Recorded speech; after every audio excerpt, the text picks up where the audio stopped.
ፈኩለን ሁሉንም ይላል አኸዝና ቢዘንቢ በወንጀሎቻቸው ያዝናል። ፈሚንሁም ከነሱ ውስጥ መን አርሰልና ዐለይህ ሐሲበን ከሰማይ መቅሰፍት ድንጋይ የላክንባቸው ትውልዶች አሉ። ወሚንሁም መን አኸዘትሁ ሰይሐ በድምፅ ጩኸት እንዲጠፋ የተደረገ ትውልድ አለ ወንጀሉ ሲበዛ። ወሚንሁም መን ኸሰፍና ቢሂል አርድ መሬት እንድትውጣቸው የተደረጉ ትውልዶች አሉ። ወሚንሁም መን አግረቅና ያሰጠማቸዋል እንደ ኑህ ህዝቦች እንደ ፊርዓውን ሰራዊቶች ሁሉንም በወንጀላቸው ያዝናቸው ይላል። ፈማ ካነ አላህ ሊየዝሊመሁም ያንተ ጌታ ሊበድላቸው አልነበር፣ ወላኪን ካኑ አንፉሰሁም የዝሊሙን ነፍሶቻቸው ሊበድሉ ነበር።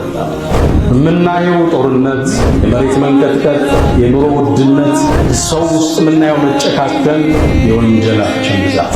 በሌላው ትውልድ አንድ ወንጀል ነበር አላህ እንዲጠፉ የሚያደርጋቸው። እኛ እኮ በዛ ትውልድ ያለ በሁሉም ክፍለ ዘመናት ያሉ ወንጀሎች አሁን በዘመናችን ወደ አላህ የምንመለስበት ወቅት አላህ በላልኮ ኩል ሊያደርገው ይችላል።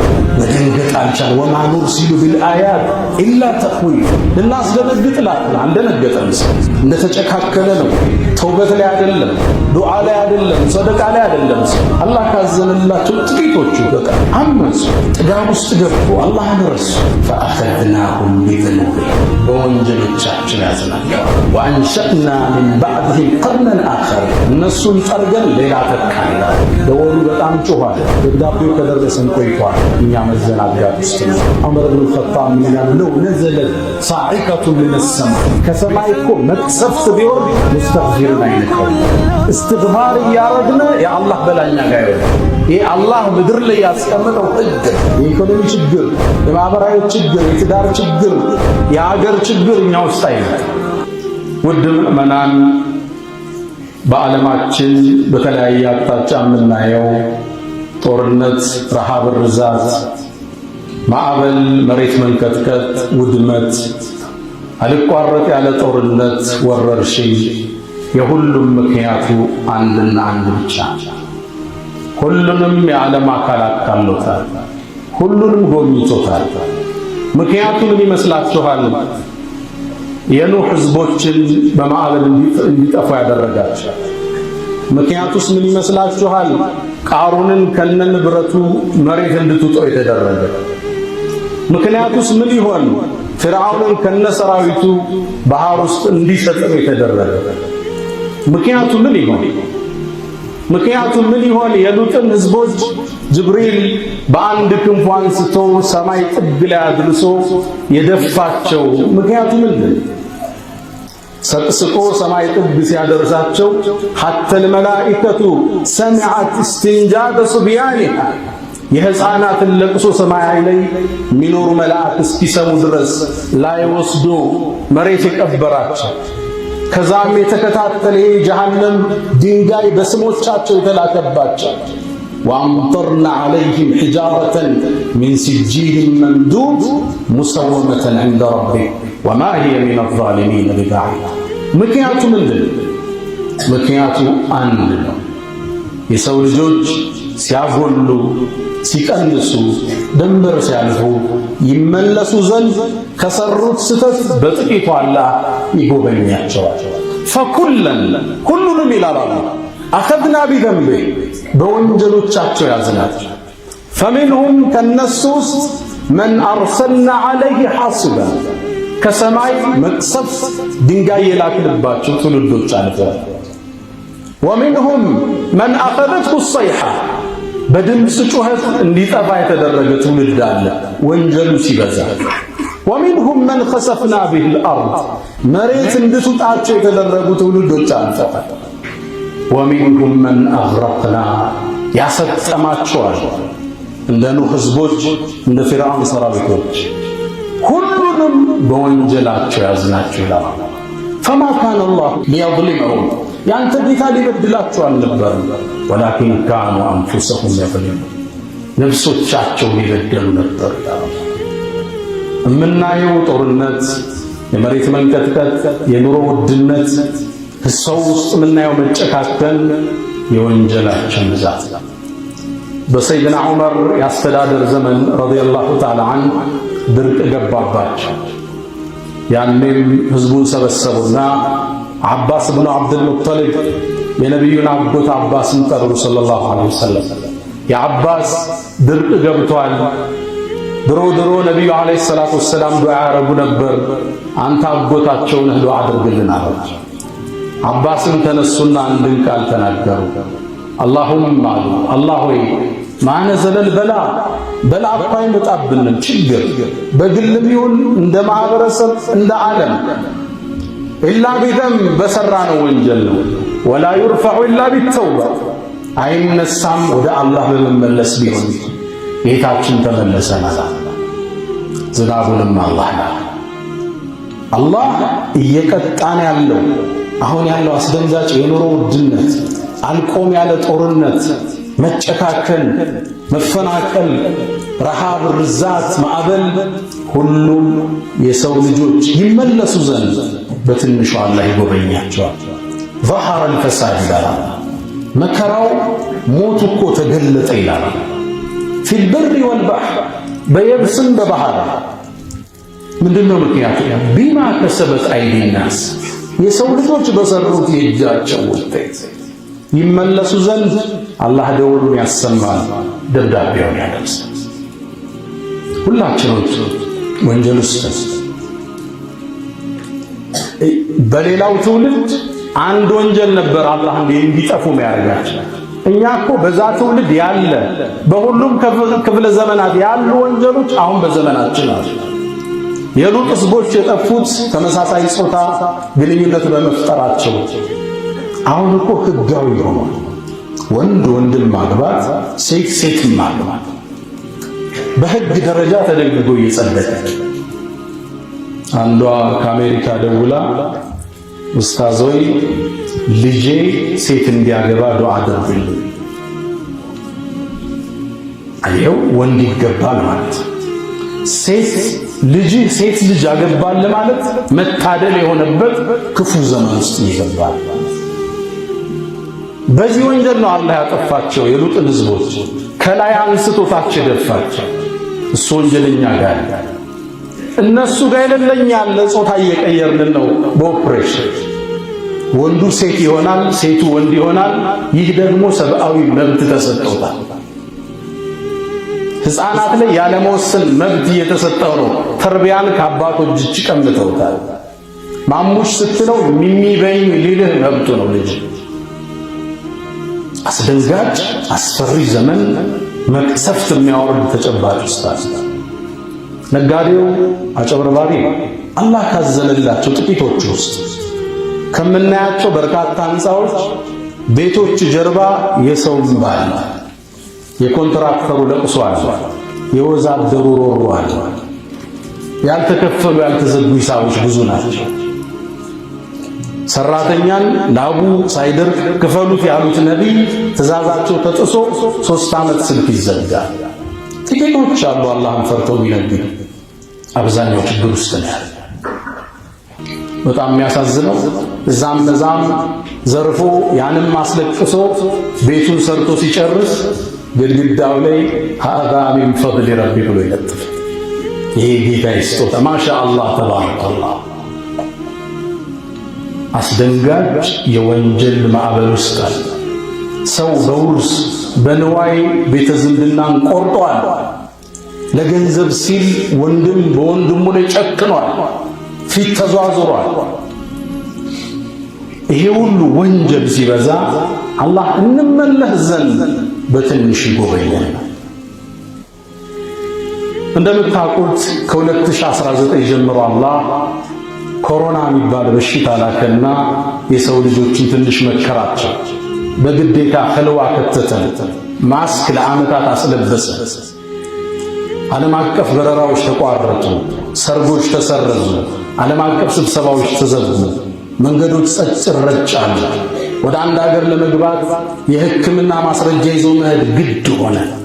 ሁሉን ዓለም አላህ እኩል ፈተ። ዓለምን ማስክ አለበሳት አላህ የሰው ልጆች ይመለሱ ዘንድ። ኮቪድ ዓለም ላይ 7 ሚሊዮን ህዝብ ጠርጓል። አሁን ድረስ 700,000 ሰዎች በሽታ ውስጥ ናቸው። ከ2019 እስካሁን 2025 ድረስ የሰው ልጅ ግን አልተገሰጸም፣ አልተስፈራራም። ኮቪድ ሰብሮት የሄደው የኢኮኖሚ ስብራት እስካሁን ዓለም ላይ አልጠገገም። አሜሪካን ብቻ 14 ትሪሊየን ዶላር አክስሯት ወጥቷል። ኮቪድ ምክር ነበር፣ ኮቪድ ማስጠንቀቂያ ነበር። ወማ ኑርሲሉ ቢልአያት ኢላ ተኽዊፋ፣ ምልክቶቻችን የምንልከው ለማስፈራራት ነው። አልፈራም፣ አልደነገጥም። ቤታችን እስኪያንኳኳ ቀያችንን እስኪጎበኝ ተዘናግተን። ከኮቪድ በኋላ አላሁ ስብሓነሁ ወተዓላ በጦርነቶችን ፈተነን። የሩሲያና የዩክሬን ጦርነት ለዓመታት አልቆመም። ቢሊዮኖች ተገብረውበታል። በሺዎቹ ነፍስ ጠፍቶበታል። ከዛም ቀጠለ የቱርኩ የመሬት መንቀጥቀጥ ዓለምን አራደው። ቱርክና ሶሪያ ድንበር ላይ ያለ 55,000 ሰው ነፍስ ቀጠፈ። ያ የመሬት መንቀጥቀጥ 110,000 ሰው ጉዳት ውስጥ አሁን ድረስ ያገግማል። 54,000 ህንፃዎች ፈረሱ በዛ የመሬት መንቀጥቀጥ ውስጥ። ልብ ብላችኋል? 54,000 ህንፃ፣ ሆስፒታሎች፣ ትምህርት ቤቶች፣ የባለ ሀብት ህንፃዎች 54,000 ህንፃ ነው። ከባድ አስደንጋጭ ዜና ነው። ቱርክን 34.2 ቢሊዮን ዶላር ነው ያከሰራት ያ የመሬት መንቀጥቀጥ ብቻ። በዛ ሰሞን አንድ ዜና ተላልፎ ሁሌም አስተጋባው ነበር። አንድ የህንፃ ባለቤት ባለሀብት ሰዎችን አከራይቷቸው ነበር እዛ ህንፃ ላይ። አንዱ የቤት ክራይ መክፈል አልቻለም። ካልቻልክማ ውጣ ብሎ ሰውየው አባረረ። ቀዝቃዛና በረዶ ወቅት ነበር። ወጥቼ ድንኳን ላይ ተቀመጥኩ። በቀናት ውስጥ መሬት መንቀጥቀጡ ተነሳና የሰውየውም ህንፃ ፈረሰ። አሁን ይላል ግለሰብ እኔና የህንፃው ባለቤት እኔ በሰራው ድንኳን ውስጥ እሳት እየሞቅን ነው። በቅጽበት ያለህ ነገር እጅህ የለም። ወይ ህንፃ ነው ወይ ፋብሪካ ነው ወይ ቤት ነው፣ የለህም ንብረት። ወደ አላህ የምንመለስበት ወቅት አላህ በላልኮ ኩል ሊያደርገው ይችላል። መደንገጥ አልቻል። ወማ ኑርሲሉ ቢልአያት ኢላ ተኽዊፋ፣ ልናስደነግጥ ላክል አንደነገጠን። ሰው እንደተጨካከለ ነው። ተውበት ላይ አይደለም፣ ዱዓ ላይ አይደለም፣ ሰደቃ ላይ አይደለም። ሰው አላህ ካዘነላቸው ጥቂቶቹ በቃ። ከዛም የመካከለኛው ምስራቅ ጦርነት ተጀመረ። ፍልስጤም፣ እስራኤል፣ አሁን ወደ ሉብናን ተሻገረ፣ ወደ ኢራን እያማተረ። በቅርቡ የነዳጅ ዋጋ ጭማሪ ይደረጋል፣ የሰላም እጦት ስላለ ዓለም። እነዚህ ሁሉ ማዕበሎች፣ እነዚህ ሁሉ ማስጠንቀቂያዎች እንድንመለስ ደወል ነው አላህ ይላል። የፍሎሪዳውን ማዕበል ከሳምንት በፊት ታስተናግደናል። ፍሎሪዳ ውስጥ የገዛ ጦርነት በዓመት ውስጥ ከተሰደዱት በላይ በአንድ ቀን በሚሊዮኖች እንዲሰደዱ አላህ ያደርጋል። አሜሪካን 47 ቢሊዮን ዶላር አክስሯታል። ከማዕበሉ አንድ ቀን በፊት አሜሪካ ለእስራኤል ገዛን እንድትደበድብ 8.7 ቢሊዮን የሚያወጣ መሳሪያ ሽጣ ነበር። አላህ 5 እጥፍ አስከፈላት በአንድ ቀን። እነዚህ ሁሉ የምናየው ማዕበል፣ መሬት መንቀጥቀጥ ደወል ነው። ይሄው ሀገራችን ላይ ተመለሱ። ላለፈው 5 ዓመታት ያልቆመ ጦርነት፣ የኑሮ ውድነት፣ አስደንጋጭ የሆነ የኑሮ ውድነት። አሁን ደፍረህ የልብ ወዳጄ ነው የምትለውን ሰው የገባብህን ኢምፖርት ዕቃ 5 ሚሊዮን ብር አበድረህ ልትል የምትፈራራበት ወቅት ላይ ነው ያለ። በዚህ ልክ የኢኮኖሚ ጥረት ይሄ ትውልድ ገጥሞት አያውቅም። ይሄ ደውል አይደለም። ድሮ እንደ ልብ ብር ስንበትም አንደነግጥ።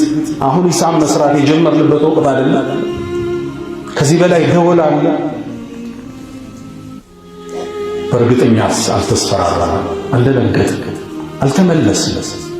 ኢትዮጵያ አሁን በቅርቡ መሬት መንቀጥቀጥ ጎብኝቷታል። አላህ በዚህ ያቆማል፣ አላህ በዚህ ይመልሰው፣ መጥፎን ነገር አያሳየው። አለም የረው ይላል አላህ፣ አላዩም እንዴ ከማ አህለክና ሚን ቀብልህም ሚን ቀርን፣ ከነሱ በፊት የነበሩ ህዝቦችን እንዴት እንዳጠፋናቸው አላዩም እንዴ ይላል። መከናሁም ፊል አርድ ማለም ኑመኪን ለኩም እናንተን ካስመቸናችሁ በላይ የኢኮኖሚ ድሎት የሰጠናቸውን ህዝቦች እንዴት እንዳጠፋን አልሰሙም እንዴ? ወአርሰልነ ሰማአ ዐለይሂም ሚድራራ ሰማይም በዝናብ ሞላንላቸው። ወጀዐልነ አልአንሃረ ተጅሪ ሚን ተሕቲሂም ወንዞቹ ከስሮቻቸው እንዲፈሱ አደረግን። አመፁ፣ ጥጋብ ውስጥ ገቡ፣ አላህን ረሱ። ፈአኸዝናሁም ቢዘኑቢሂም በወንጀሎቻቸው ያዝናቸዋል። ወአንሸእና ሚን ባዕድህም ቀርነን አኸር እነሱን ጠርገን ሌላ ተካን ይላል አላህ። በክፍለ ዘመናት ወፋፍራም ቅጣትን ልኳል በትውልድ ላይ ከነቢዩ ዓለይሂ ሰላቱ ወሰላም መላክ በኋላ የዛሬ 1000 ዓመት አካባቢ እንመለስ። የዛሬ 1000 ዓመት ባግዳድ ላይ አንድ መቅሰፍት ተነሳ ይላል ኢብኑ ከሲር አልቢዳያ ወኒሃያ በሚለው ኪታባቸው። በስራ በምትባል ሀገር ኢራቅ አካባቢ ባለች ትልቅ የሆነ ወረርሽኝ ገባ ይላል። በአንድ ቀን ውስጥ ብቻ 70,000 ሰው አለቀብን ይላል። በአንድ ቀን አቡ ኑፈይል የሚባለው ዘጋቢ ምን ይላል? እየዞርነ በየከተማው ሰው መቅበር ጀመርና ስንቀብር እንዴት አድርገን እንቅበር? 70,000 ሰው አዲስ አበባ ውስጥ ያሉ የመካምን መቃብር ቦታ ይሸፍኑታል? ከባድ ነው። 1000 ሰው ይዘን ብለን ኮልፌ አይሞላ። 70,000 ሰው እንዴት እንቅበር? ደከመንና ይላል። መጨረሻ ላይ በየቤቱ ስንገባ ሰው ሞቷል። በሩን ዘግተንባቸው እንመለሳለን። በአንድ ቀን አላህ አስደንጋጭ ወረርሽኝ ልኮባቸው ያውቃል። በ449 ሂጅሪያ የዛሬ 1000 ዓመት 998 ዓመት በፊት አላህ ባግዳድ ላይ ድርቅን ከተተ። እንስሳዎች ሞቱ፣ አዝርዕቶች ደረቁ፣ የሚበላ ጠፋ። የሞተ እንስሳ ይበላ ጀመረ ይላሉ ኢብኑ ከሲር። እሱም አልፎ የሞተ ውሻ መበላት ጀመረ ይላሉ። አንድ ቤት ውስጥ ለእርዳታ ስንገባ አንዲት ትልቅ ሴትዮ አገኘን፣ ሙታለች። እጇን ስናነሳው ወደ አረንጓዴ የተለወጠ የውሻ ጭን እጇ ላይ ነበር ይላል። ድንገት ሰማይ ላይ አዋፍ ወደቀ፣ 5 ሰዎች ተከፋፈሉት ይላል። አሞራ ለመብላት፣ ቁራ ለመብላት። እንዲህ አይነት አስደንጋጭ ተአምር አላህ ወደ ትውልዱ ይልካል። ተመለሱ፣ አዛኙ ወደ አዛኙ ጌታ ነው ለማለት ነው። ግብጽ ላይ እንዲሁ የዛሬ 900 ዓመት የተከሰተው ኢብኑ ከሲር ጠቅሰው ግብጽ ላይ ድርቅ ገባ ይላል። ሰው ይበላዋል። እንስሳዎች የሞቱት መበላት ጀመረ። ውሻ ስጋ ይበላ ጀመር ይላል ኢብኑ ከሲር። የውሻ ስጋ በ5 የወርቅ ሳንቲም ይገዛ ጀመር። ምን ትበላለህ ከለለ? እንዲህ አይነት ማዕበል ወደኛ ሳይመጣ ሳይጎበኝ በዚሁ አላህ እንዲመልሰው ሀገራችንን፣ ቤታችንን፣ ዓለምን ሰላም እንዲያደርገው ወደ አላህ የምንመለስበት የምንጸጸትበት ወሳኝ ወቅት ላይ እናገኛለን። ደወሉ በጣም ጮኋል። ደብዳቤው ከደረሰን ቆይቷል። እኛ መዘናጋት ውስጥ ነን። አላ ወፈዐሉ ኸይራት ወስተግፊሩ ረበኩም ፈጡባ ሊልሙስተግፊሪን። አልሐምዱሊላህ ዐላ ኢሕሳኒህ ወሽክሩ ለሁ ዐላ ተፈዱሊህ ወምትናኒህ ولا إله إلا الله تعظيما لشأنه وصلى الله وسلم وبارك على رسوله الرضواني.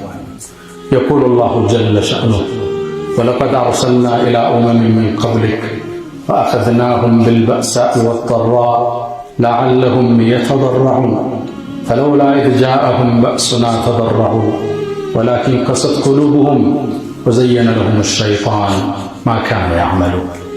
الله سبحانه وتعالى ተአምራትን የሚልከው ፈተናዎችን የሚልከው ችግር የሚልከው እንድንጠነቀቅ ወደ እነሱ እንድንመለስ። ታዲያ ሙእሚን 3 እርከኖችን ይጠቀማል። የመጀመሪያው እስትግፋር። ያላጠፋል እንደኛ መሃል ያላጎደላለ ማህበታል ልንለው ይገባል። ቋሚ ውርድ እስትግፋር ያስፈልጋል። ወማ ካነ አላሁ ሙዐዚበሁም ይላል። ፍጥረት ዓለሙ ላይ አንድ ህግ አስቀምጧል። ያንተ ጌታ አይቀጣቸውም። ወሁም የስተግፊሩ እነሱ እስትግፋር ያደረጉ ዘውትር አላህን ማህርታ እየጠየቁ በላይ አወረደባቸው። ዑለማዎቹ ምን ይላሉ? የአካል ቅጣት ይሁን የኢኮኖሚ ይሁን የሳይኮሎጂ መጨናነቅ አያገኘውም ሙስተግፊር። ዑመር ብን ኸጣብ ምን ይላሉ? ለው ነዘለት ሳዒቀቱን ሚነ ሰማ ከሰማይ እኮ መቅሰፍት ቢወርድ ሙስተግፊርን አይነካውም ይላል። እስትግፋር ላይ እንዴት ነው? እስተግፊሩላህ ወአቱቡ ኢለይህ እስተግፊሩላህ። በቀን ስንት ዊርድ አለን? 1000 2000 3000 ስንት ነው እስትግፋራችን? በቀን ወቢልአስሓሪ ሁም የስተግፊሩን ከሱብሒ በፊት ብድግ ብለው ማረታዬን ይጠይቁኛል ይላል። ወልሙስተግፊሪነ ቢልአስሓር ከሌሊቱ ክፍል አላህ ጋር ትውውቃላችሁ። እስተግፊሩላህ እስተግፊሩላህ። ሙስባሃው እጃችን ላይ ይገኛል። አሁን ቴክኖሎጂ የተመቸ ነው። ዲጂታሉም አለ ሙስባሃውም አለ። የት አለ? ወረወር ነው ቃል ነው ራቅ ነው እኮ ወጣቱ እጄት አለ ተስቢህ ቋሚ ውርድ ያስፈልገናል። 1000 2000 3000 10000 የምንለው ቋሚ እንደየደረጃችን ወደ አላህ መቅረብ በምንፈልገው ልክ እስትግፋር ሸዓሩን ወዲፋር ነው አለበት። እስትግፋር እያደረግን ችግር አይነካንም። እርግጠኛ አንድ ዓሊም ሁሌ መኪና ሲነዱ እስትግፋር ይሉ ነበር። እስተግፊሩላህ እስተግፊሩላህ። ጓደኛቸው ጠየቃቸው፣ እስትግፋር አታቆሙ ውሳ ሲነዱ አላቸው። አሁን የመኪና አደጋ አልወድም አሉት። አላህ ደግሞ እስትግፋር ላይ እያሉ አልቀጣም ስላለ ችግር እንዳይገጥመኝ ይለዋል። መኪናዬን ዝንብ መጥቷት አያውቅም ይላል ማለት ነው። እስትግፋር እያረግነ የአላህ በላኛ ጋር ይሆናል። ይሄ አላህ ምድር ላይ ያስቀመጠው ህግ፣ የኢኮኖሚ ችግር፣ የማህበራዊ ችግር፣ የትዳር ችግር፣ የሀገር ችግር እኛ ውስጥ አይመጣም። ቋሚ ውርድ ይፈልጋል። ሁለተኛው አሰደቃ ሰደቃ በላን ይመልሳል ብለዋል ነብዩ አለይሂ ሰላቱ ወሰላም። ሁሌም ከገንዘባችን የሆነ ፐርሰንቴጅ ስንመረቅን አይደለም ፐርሰንት ከትርፌ 3% የአላህ ነው። ልክ ዘካ 2.5 እናውጣ። አሁን ከትርፌ 5 የአላህ ነው። ንጹህ የምናስቀምጠው ለልጆች የምናወርሰው ቋሚ ሰደቃ። ወፊ አምዋሊሂም ሐቁን ማዕሉም ነው ይለዋል። የታወቀ ገደብ አላቸው ሙእሚኖች ቆርጠው የአላህ ንብረት አለ ይነሳል። ሰደቃ በላን ይመልሳል፣ የወረደውን ያከሽፋል። ነቢዩ ዓለይሂ ሰላቱ ወሰላም አንዱን ታሪክ ይነግሩናል። ከሳቸው መላክ ዘመን በፊት የነበረ አንዲት ሴት ደሃ ነች፣ የምታጠባው ልጅ አላት። ድንገት አንዲት ጉራሽ ቀርቷት ልትጎርስ ስትል በር ላይ አንዴ የቢጤ ምስኪን ይለምናል። ረሃብ ገደለኝ ድረሱልኛል። እሷም ጉራሿን ወደ አፏ መልሳ ለዛ ምስኪን ሰጠች። ይህን ክስተት ያየው አላህ ስራዋን አዳንቆት ነበር፣ ይዞላታል፣ ጽፎላት ነበር። አንዴ ወደ ወንዝ ወጥታ ልብስ እያጠበች ልጇን አስቀምጣ ነው። ድንገት ተኩላ መጣና ልጁን ልብሱን በአፉ ይዞ መሮጥ ጀመረ። እዚህ ክስተት ላይ ይላል ነብዩ አለይሂ ሰላቱ ወሰላም አላህ መላኢካ ላከላት ይላል። ሄደና ከውሻው አፍ መንጭቆ ከተኩላው አፍ ወደ እሷ ይዘላት መጣ። ከዛም አንድ ቃል አለ ኢነላህ ዩቅሪኡኩ ሰላም፣ አላህ ሰላም ይልሻል ብሎም ይልሻል። ሃዚህ ሉቅማ ቢቲልከ ሉቅማ፣ ከተኩላው አፍ ያወጣነው ጉራሽ ካፍሽ መልሰሽ በሰጠሽው ጉራሽ ተክችሻለሁ ይልሻል። ኢነ ሰናኢዐል ማዕሩፍ፣ መልካም ሥራ ተቂ መሳሪዐ ሲላም፣ መጥፎ አወዳደቅ መጥፎ ፍጻሜ ሰደቃ ይጠብቃል፣ መልካም ሥራ ይጠብቃል አለ ነብዩ አለይሂ ሰላቱ ወሰላም። እስትግፋር የመጀመሪያ ጋሻችን፣ ሁለተኛው ሰበታ፣ ሶስተኛው ዱዓ ነው። ወደ አላህ እጃችንን አንሳ ምን ማሰብ ነብዩ አለይሂ ሰላቱ ወሰላም ይቆል አዱዓ ዱዓ ሲላሁል ሙእሚን፣ የሙእሚን መሳሪያ ነው። ወዒማዱ ዲን፣ የዲኑ ምሰሶ እሱ ነው። ወኑሩ ሰማዋት ወልአርድ፣ የሰማይ የምድርን ብርሃን ዱዓ ይላል ነብዩ አለይሂ ሰላቱ ወሰላም። ዱዓ እንዴት ነው? እጆች ወደ ላይ ከሚዘረቡት በላይ ወደ ሰው የተዘረቡ ነው። ሰማይን በር ረስተናል፣ ተማጽኖን ትተናል። እናንሳው ከሌሊቱ ብድግ ብለን አላሁማ ኢኒ አዑዙ ቢከ ሚን ዘዋሊ ኒዕመቲክ፣ ጸጋ ከኔ ከመወገድ ባንተ ተጠበቃል። የኢኮኖሚ ጸጋ፣ የጤንነት ጸጋ፣ የልጆች ጸጋ፣ የትዳር ጸጋ፣ የማህበራዊ ኑሮ ጸጋ፣ አወል ሶፍ የመስገድ ጸጋ። አላሁመ ኢኒ አዑዙ ቢከ ሚን ዘዋሊ ኒዕመቲክ ወተሐውል ዓፊየቲክ፣ ሰላሚ ወደ መጥፎ ከመቀየር ባንተ ተጠበቃል። ወፉጃአት ንቅመቲክ ከድንገተኛ በቀልህ አንተ ትጠበቃለህ። ወጀሚዕ ሰኸጢክ ከጥቅል ቁጣ በአንተ ትጠበቃለህ ምንልበት ወቅት ነው ያለ። ያ መን ቱሒቡነ ነቢየ ሙሐመዳ ሰሉ ዐለይሂ ወሰሊሙ ጡለል መዳ ወሰላቱኩም ወሰላሙኩም ኑረን ለኩም ቢአምሲኩም ወቢየውሚኩም ወለኩም ገዳ ኢነላሀ ወመላኢከተሁ ዩሰሉነ ዐለን ነቢይ ያ አዩሀለዚነ አመኑ ሰሉ ዐለይሂ ወሰሊሙ ተስሊማ اللهم صل على محمد وعلى آل محمد كما صليت على إبراهيم وعلى آل إبراهيم وبارك اللهم على محمد وعلى آل محمد كما باركت على إبراهيم وعلى آل إبراهيم في العالمين إنك حميد مجيد. اللهم أعز الإسلام والمسلمين وأذل الشرك والمشركين ودمر اللهم أعداءك أعداء الدين.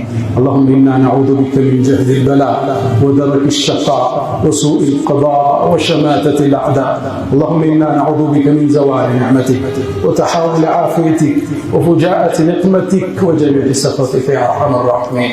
اللهم لا تدع لنا في مقامنا هذا ذنبا إلا غفرته ولا هما إلا فرجته ولا دينا إلا قضيته ولا غائبا إلا رددته ولا مريضا إلا شفيته ولا حاجة من حوائج الدنيا والآخرة إلا قضيتها يا أرحم الراحمين.